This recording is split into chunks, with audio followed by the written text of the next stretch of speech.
Ensinando em algum lugar, acho que foi na Califórnia ou no Arizona, eu creio que contei a pequena história aqui sobre um homem pôr uma galinha para chocar, pôs um ovo de águia ali embaixo e quando essa águia saiu do ovo, era o pássaro mais engraçado que aqueles frangos já tinham visto.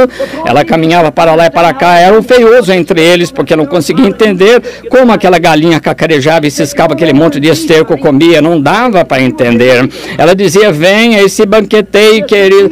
Mas ela era uma águia, simplesmente não comia isso, não era o seu alimento. Então ela pegava gafanhotos e tal, sabe, e chamava os franguinhos, e todos aqueles franguinhos cacarejando e comendo.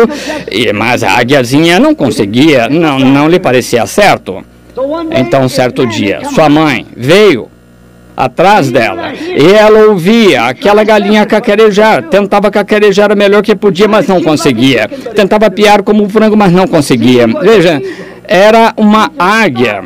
Ela, para começar, era uma águia. Ela apenas foi chocada debaixo de uma galinha. É como alguns membros da igreja. Mais ou menos assim, mais ou menos de uma ninhada. Isso mesmo. Mas certo dia sua mãe passou por cima fumando e ela gritou. Ela reconheceu. Pareceu certo. Porque ela era uma águia para começar. É assim que é com o Evangelho, a palavra, o poder de Jesus Cristo. Quando um homem foi predestinado para a vida eterna, ele ouve aquele toque verdadeiro, aquele grito agudo de Deus, nada pode impedi-lo disso. A igreja pode dizer, os dias milagres passaram, fique aqui, coma isso, fique aqui, coma aquilo, e aquelas coisas de terreiro não servem mais, acabou, tudo é possível, ela se levanta da terra. É por isso que é o problema de tantos cristãos hoje, que não conseguem tirar os pés da terra. A velha mamãe diz, filho, salte, você é águia, vem aqui onde estou. Disse, mamãe, nunca saltei na vida. Ela diz, bem, salte, você era águia para começar, você não é frango. Sim, deu o seu primeiro salto e bateu as asas, não fez muito bem, mas se levantou da terra. E é assim que fazemos, nós aceitamos a Deus pela fé, pela palavra escrita. Algo ali, e é essa vida eterna, você foi predestinado a isso. Seu avô e sua avó eram águias. Ele era uma águia, desde lá até aqui. A águia não se mistura com outras coisas. Não é híbrido, não. É uma águia. Então, depois que você reconheceu que a própria palavra de Deus era alimento de águia, então você deixou as outras coisas. Então, você foi formado à imagem viva do Deus vivo. Você soube da sua teofania. Se este tabernáculo terrestre se desfizer, temos um esperando. Você diz, é isso mesmo, Lambana? Muito bem, tomemos algumas águias e olhemos para elas por alguns minutos. Houve um homem chamado Moisés. Todos sabem que um profeta é chamado a águia na Bíblia. Houve um profeta chamado Moisés. E certo dia, Deus o chamou, não permitiu que ele atravessasse para a terra e ele morreu sobre uma rocha. Os anjos o levaram embora e o sepultaram. Houve outro homem, uma águia, que nem teve de morrer. Atravessou o Jordão e Deus fez descer um carro e este manto de carne caiu, se levantou e apanhou o prêmio eterno 800 anos depois. 800 anos depois, no Monte da Transfiguração. Aqui se encontravam esses dois homens. Fazia centenas de anos que o corpo de Moisés apodrecera, mas aqui estava ele em tal forma que até Pedro, Tiago e João o reconheceram. Amém! Se esse tabernáculo terrestre se desfizer, se você é um atributo de Deus expressado aqui na terra, você tem um corpo esperando depois que você partir desse mundo. Ali se encontravam eles no Monte da Transfiguração em sua teofania, porque eles eram profetas a quem a palavra vinha. Também notemos outro profeta, certa vez chamado Samuel. Ele era um grande homem, tinha ensinado Israel, disse-lhes que não deviam ter um rei. Ele disse, alguma vez vos disse alguma coisa em nome do Senhor que não se cumpriu? Eles disseram, não, tudo que sempre nos disseste no nome do Senhor se cumpriu. Ele era profeta e ele morreu. Depois de uns 3 ou 4 anos, o rei se meteu em dificuldades. Isso foi antes do sangue de Jesus Cristo ter sido derramado. Ele estava no paraíso e uma feiticeira de Endor chamou alguém para vir e consolar Saul. E quando a feiticeira o viu se levantando, ela disse: eu vejo Deus que sobe da terra. E depois que o homem estava morto, sepultado e podre no túmulo, aqui se encontrava ele ali, naquela caverna, com seus mantos e profeta, e ainda era profeta. Amém. Porque disse: porque me chamaste do meu repouso, vendo que te tornaste inimigo de Deus? Observe-o profetizar: amanhã à noite, a esta hora, tu estarás comigo. Ele ainda era profeta, ainda que tivesse partido deste corpo. Veja, ele tinha se tornado aqui e era parte daquela palavra, e ele entrou na vida da carne de volta ao corpo que tinha sido preparado para ele antes da fundação do mundo. Ele entrou na teofania, a qual era a palavra. Entendeu? É para aí onde todos os crentes vão quando nós formos embora daqui. Então, nessa forma, o véu então é erguido. Você vê, você é a palavra também quando entra ali. Como um bebezinho, como eu disse faz pouco. Agora, note: louvado seja Deus por estes selos que se abrem. É a minha oração para saber estas coisas. Agora, a verdadeira revelação de Melquisedeque vem à vista. O que? Ele era Deus, a palavra, antes de se tornar carne. Deus, a palavra, porque ele tinha de ser. Ninguém mais podia ser imortal como ele. Veja, eu tive pai e mãe. Você também.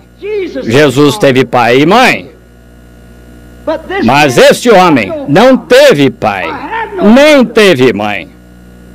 Jesus teve um tempo em que começou, este homem não teve. Jesus deu sua vida, este homem não podia porque ele era a vida. E é o mesmo homem o tempo todo. Espero que Deus lhe revele isso. A mesma pessoa, o tempo todo. Note seu título: Rei de Justiça. Agora, Hebreus 7:2, Rei de Justiça e Rei de Paz. Ele é dois reis. Agora observe, Hebreus 7:2, Rei de Justiça, também o Rei de Paz. Ele é dois reis ali. Agora, desde que veio na carne e recebeu seu corpo em cima, em Apocalipse 21:16, ele é chamado o Rei dos Reis. Ele é todos os três juntos. Veja, Rei Deus, Rei Teofania, Rei Jesus. Ele é o Rei dos Reis. Reuniu-se tudo do mesmo modo que alma, corpo e espírito. Tudo vem formar um. Também ele é o Pai, que foi o primeiro, Filho e Espírito Santo. O Espírito, Rei de Justiça. O atributo Espírito, Teofania, Rei de Paz, teofania, e em carne ele foi Rei dos Reis. A mesma pessoa. Quando a teofania Moisés ouviu, Êxodos 33:2, ele era uma teofania. Moisés queria ver Deus.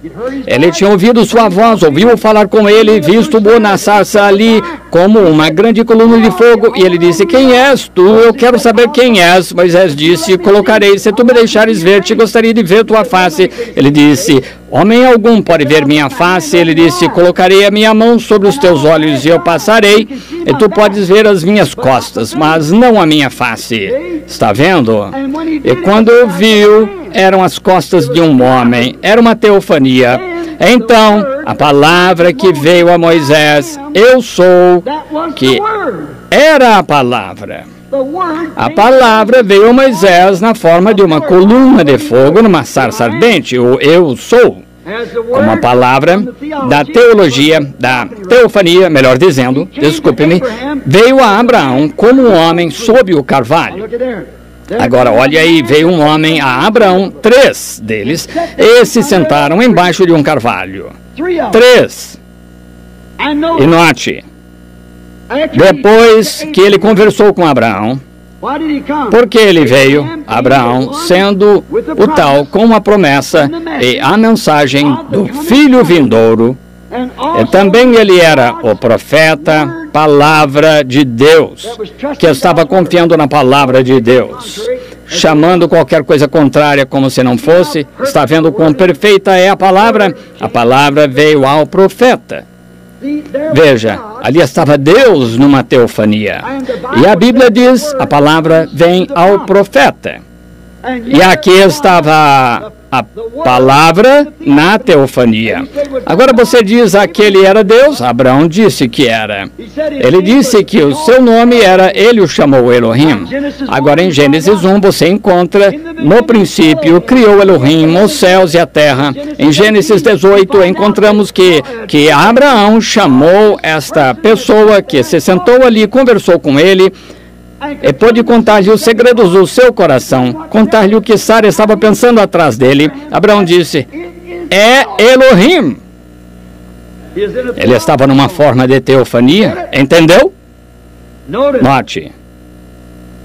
Depois, agora, verificamos que ele estava então na forma de teofania. Ele o chamou o Senhor Deus, Elohim. Agora em Gênesis 18 encontramos que isso é verdade.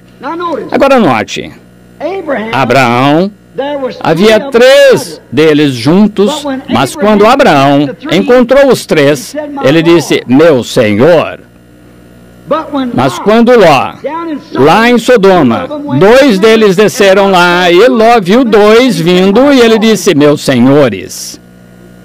Veja o que aconteceu. Em primeiro lugar, Ló não era profeta. Isso mesmo. Ou nem era ele mensageiro da hora. Portanto, não tinha revelação dele. Isso mesmo. Ló pôde chamá-los senhores. Uma dúzia deles, ele ainda podia chamá-los senhores, mas não importa quantos Abraões visse, ainda era um senhor. E ali está Deus. Este era o Melquisedeque. Note, depois que a batalha terminou, Melquisedeque serviu seu filho vitorioso à comunhão.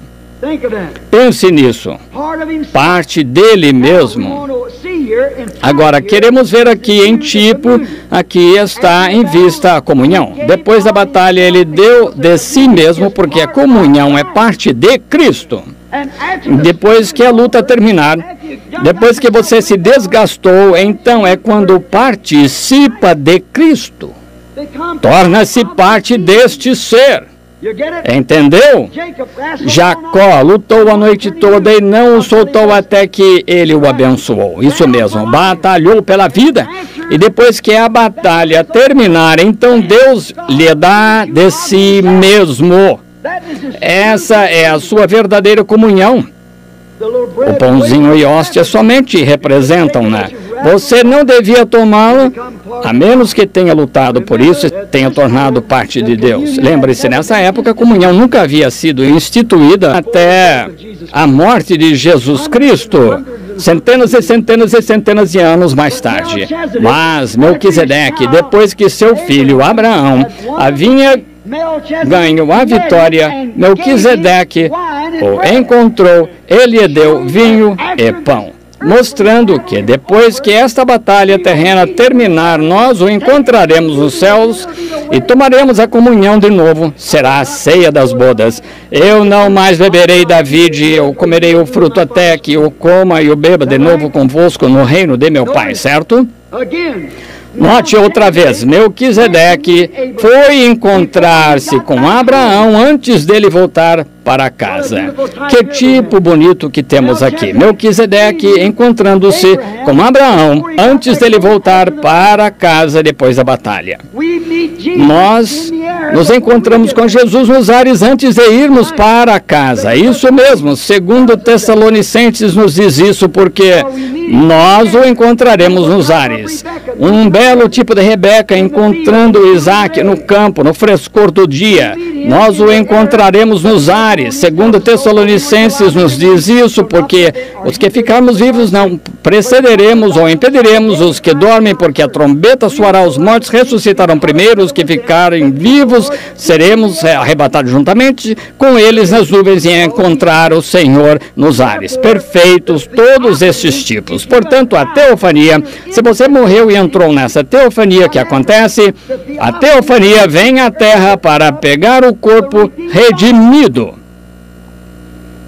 Se você está aqui nos ares, você pega o corpo para encontrar a teofania. Aí está, aí arrebatados, e vamos a nos encontrar com o Senhor nos ares. Quem é este Melquisedeque, a não ser Deus? Agora vemos aqui claramente o segredo completo da nossa vida em jornada e morte e para onde vamos depois que morrermos. Também a predestinação está em plena vista aqui.